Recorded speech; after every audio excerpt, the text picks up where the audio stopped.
mi-novembre 2024, l'Union européenne a présenté les premières conclusions de son rapport préliminaire visant à relancer le corridor de transport reliant Pointe-Noire, Brazzaville, Kinshasa et Bangui.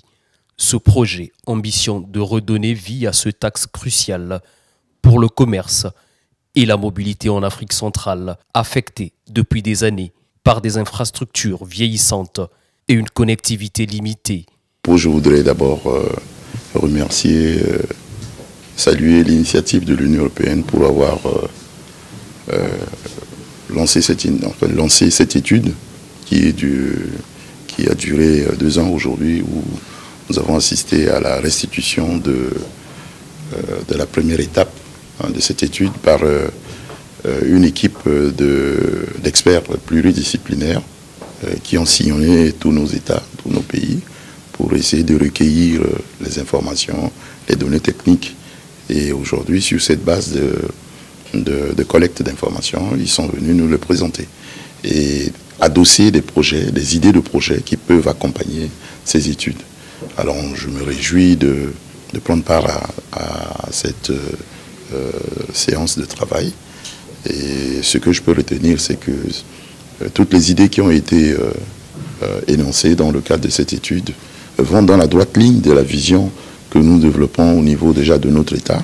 Et puis il y a la convergence aussi, d'après les premières impressions de Monsieur le ministre des Transports, vont dans le sens de ce que nous attendons de ce corridor.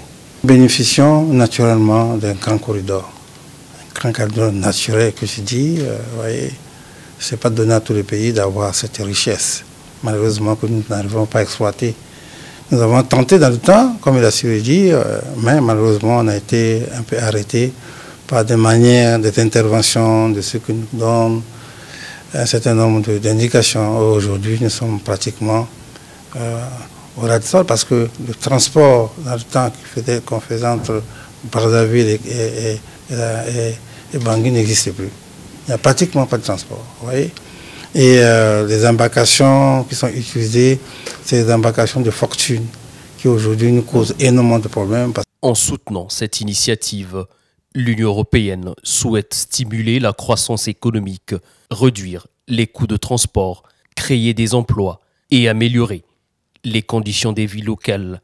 Ce corridor revitalisé pourrait ainsi offrir. Au niveau du concret, l'étude a montré qu'il y a de bonnes possibilités pour développer ce corridor, qui est d'ailleurs aussi une priorité pour l'Union africaine.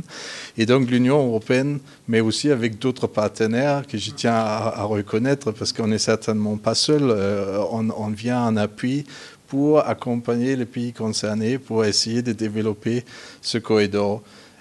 Pratiquement, ça va se faire donc à travers des projets spécifiques qui couvrent différentes dimensions de cette corridor. Et donc, le travail qui est en cours actuellement, c'est pour essayer de préparer ces documents de projet pour développer des projets qui sont prêts à être financés par les partenaires, y compris bien sûr l'Union européenne, à travers notre stratégie Global Gateway, où on a mobilisé beaucoup de moyens pour justement financer, mais aussi pour émettre des garanties qui permettent à des investisseurs privés de s'engager pour développer les infrastructures et donc contribuer à l'économie, le développement économique de l'Afrique centrale à travers ce corridor de transport.